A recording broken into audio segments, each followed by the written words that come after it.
Nabi sudah mengatakan jika mereka bergantung kepada manusia siap-siap akan ada kekecewaan.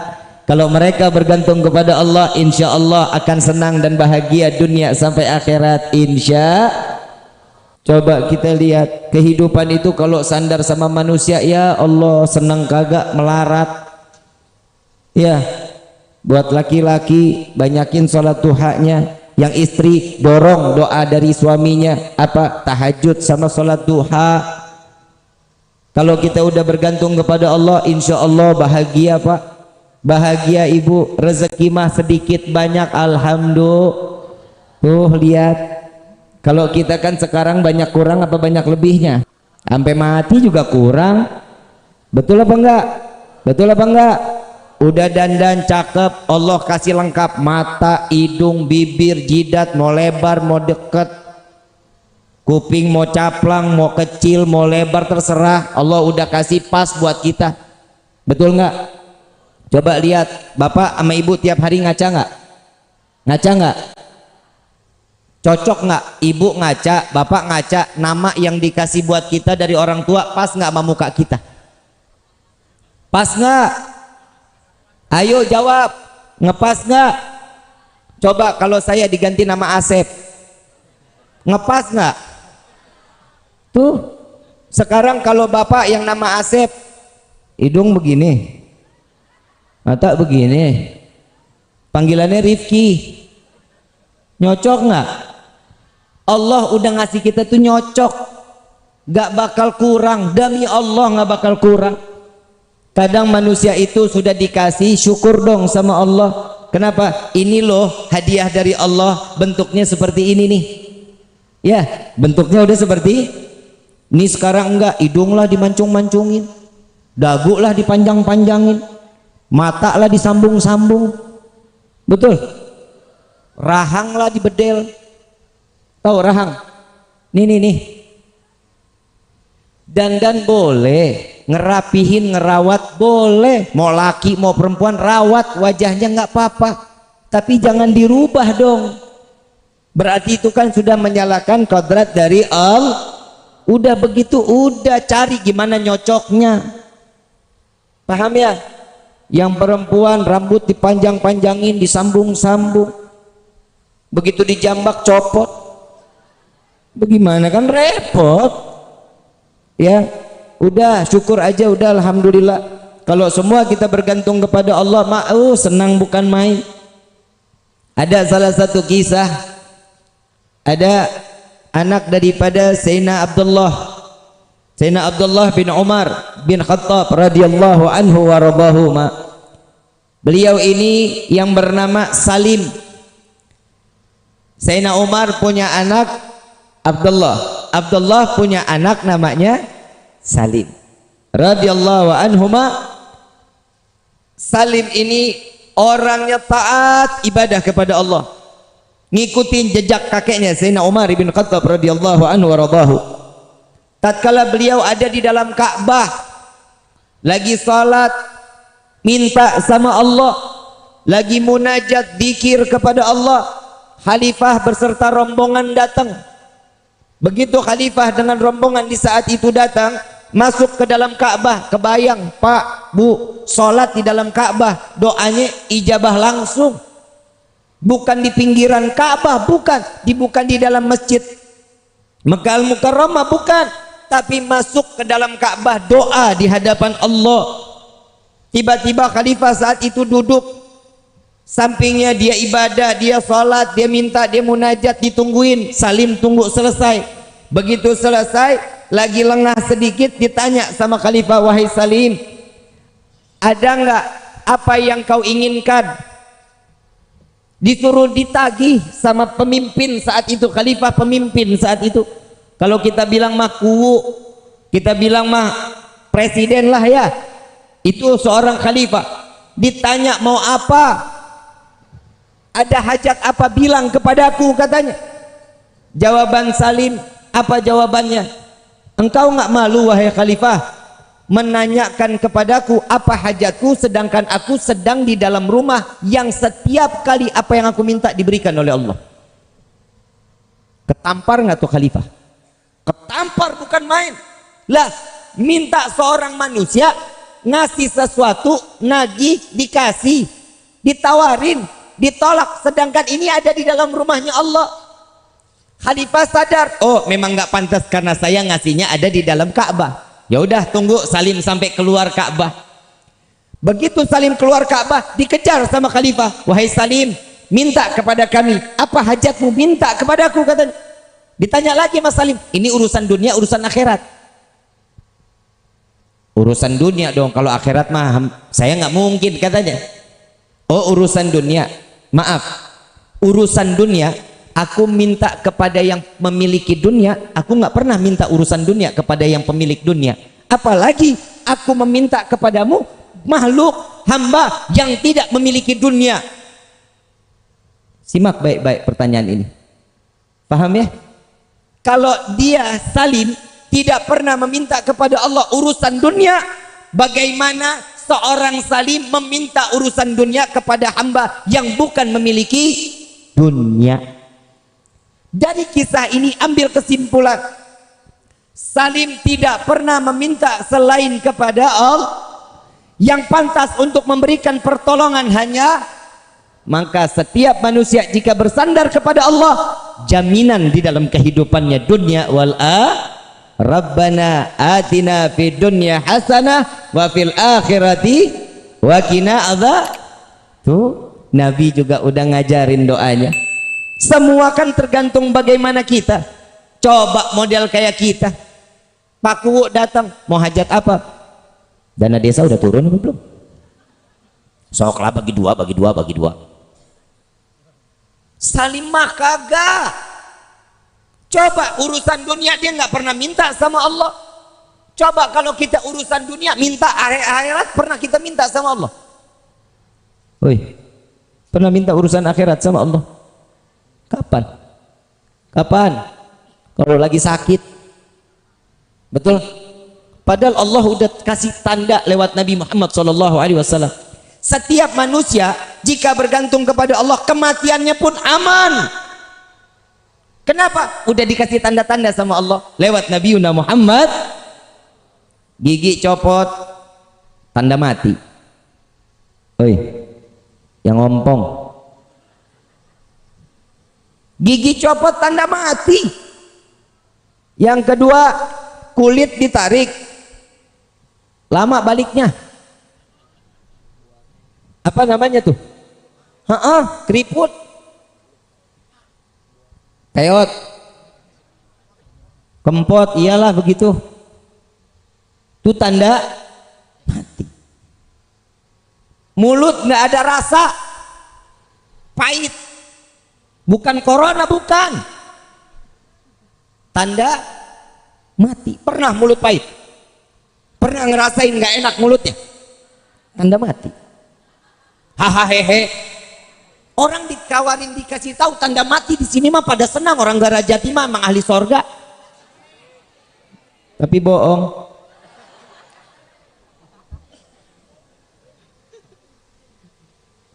Numbuh uban, tanda mati. Lagi udah ubanan masih pakai legging aja lu. Ini Allah lewat Allah baik lewat Nabi Muhammad SAW. Ibu bapak yang dirahmati oleh Allah, apa sih yang kita harapin selain kehidupan senang dunia, senang akhirat?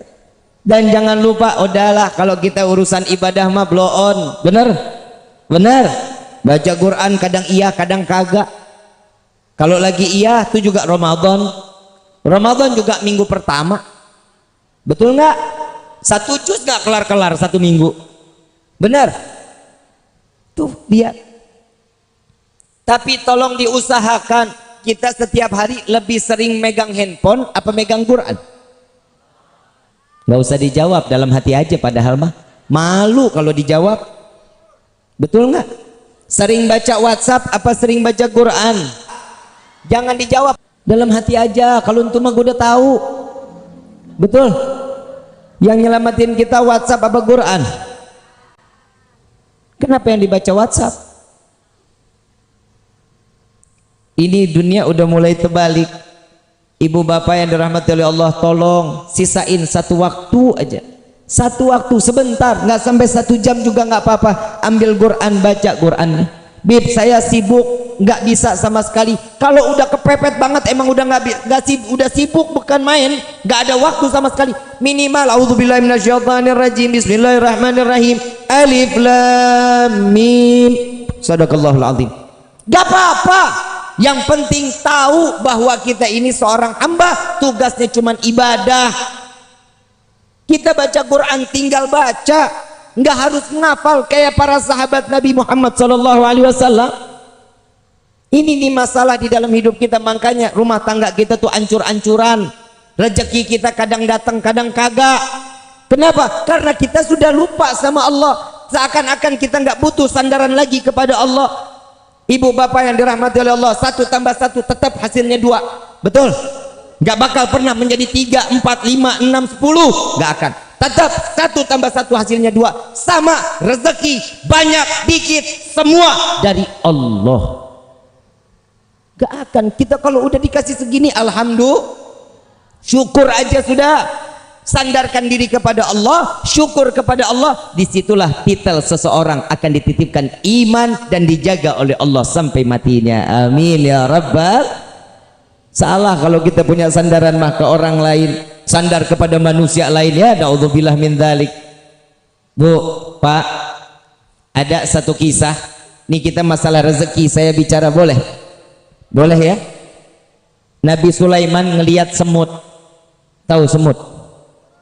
Semut lagi gendong gandum, lagi gendong, lagi jalan ke pinggir sungai. Ini semut dilihatin sama Nabi Sulaiman. Ada katak, kodok, apa? Bangkong. Iyalah itu ya. Padahal kodok, bangkong mas sarua ya. Ya begitu modelnya. Ini semut masuk ke dalam mulut kodok. Gak lama setelah dimakan, semut ini masuk ke dalam mulut kodok, kodok nyemplung ke dalam sungai. Enggak lama keluar lagi.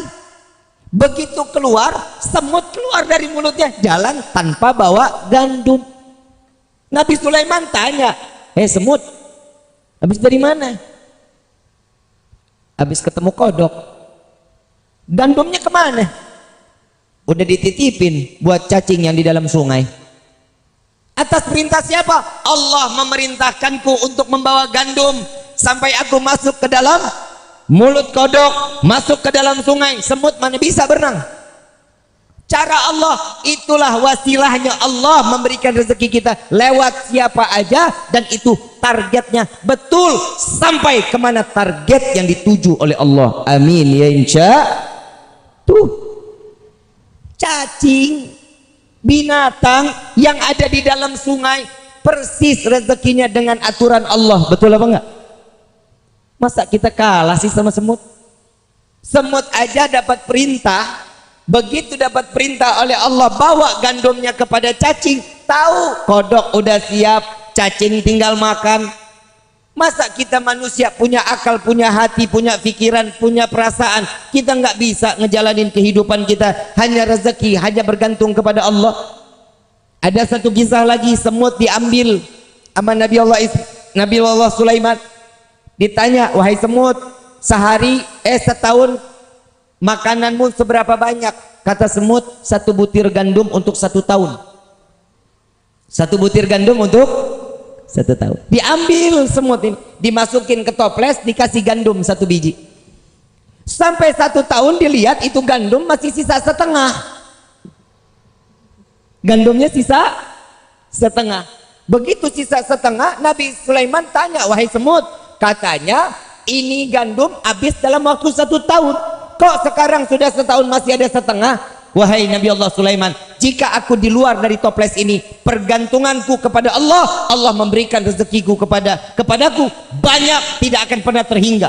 Tapi saat ini rezekiku tergantung daripadamu, aku sisakan setengah ini. Aku khawatir tahun yang akan datang engkau lupa memberikan rezeki kepada aku. Kata semut, Nabi Sulaiman minta ampun kepada Allah bahwasanya tidak ada rezeki yang paling luas untuk diberikan kepada setiap hamba kecuali Allah. Masa kita kalah sama semut? Semut aja sadar yang bagi rezeki siapa? Di dalam kitab Tauhid, di dalam hadits qudsi Allah Subhanahu wa taala mengatakan, seberapa banyak hambaku dikumpulkan di tanah lapang dari zaman Nabi Allah Adam sampai akhir zaman, baik itu manusia, baik itu jin, baik itu binatang, semua meminta rezeki kepadaku, aku akan berikan sebagaimana aku celupkan jarum ke dasar lautan, lalu aku hempaskan kepada mereka, semua mendapatkan rata di dalam rezeki yang dia inginkan. Jadi salah kalau kita tergantung sama manusia. Allah Rabbul Alamin, semesta alam ini diciptakan oleh Allah, rezeki kita sudah diatur oleh Allah. Nih Sona, dari mulai lahir kekayaannya 14 triliun. Amin. Lu buat saudara aja nggak mau lu amin lu. 14 triliun dari mulai lahir sampai mati. Jadi malah didiemin. Sona parah ya keluarga lu ya, jahat lu dia lu. 14 triliun sampai mati ya segitu, nggak bisa lebih. Mau dipaksa lebih nggak bisa, ya tambahin 1 perak nggak bisa. Makanya hidup kudu syukur. Ini nih, kalau dapat sedikit alhamdulillah, dapat banyak alhamdulillah. Dan jangan lupa setiap rezeki yang diberikan kepada kita ada rezeki orang lain dari tangan tuh. Berbagi sedekah, banyakin sedekah. Mau kaya sedekah, bukan judi online. Ada yang ngomong sama saya Pak di TikTok, Habib, saya main judi slot, judi online, pakai foto ulama boleh apa enggak? Saya jawab, ya jangan dong, masa pakai foto ulama? Dia kirimin, ternyata foto gua yang dipakai. La ilaha illallah. Lah kan jadi fitnah ini. Habib Rifki main judi slot katanya. Maksudnya apa nih pakai foto saya? Jangan dong. Bukan biar kena terus bisa berkah rezekinya ya. Haram ya haram. Judi nggak ada yang ngejanjiin jadi kaya, nggak ada. Judi nggak bakal bisa ngebuat kita jadi kaya, nggak bakalan. Sekali kena iya, 2, 3, 4 miskinkan oleh Allah. Na'udzubillahi min.